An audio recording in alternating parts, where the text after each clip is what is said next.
sensin, arzuyla dolu yürekte sensin. Bizlere de nasip eyle ya Rabbi. Yanarım yanarım bir görse diye, hasretim Mekke'yi ne Medine'ye. Dur gönül susamış aşka sevgiye, bizlere de nasip eyle ya Rabbi.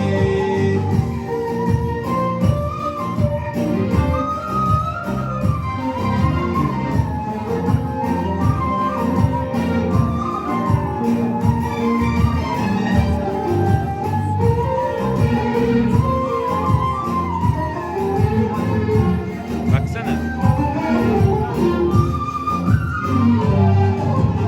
Giydim beyazları, düştüm yollara. Ya Rab nasip eyle cümle kullara.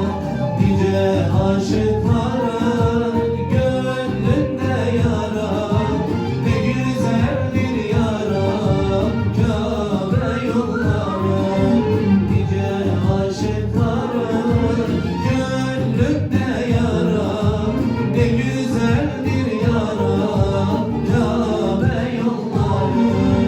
Yaklaştıkça Kabe heyecan başlar, bulur gözlerden süzülür yaşlar.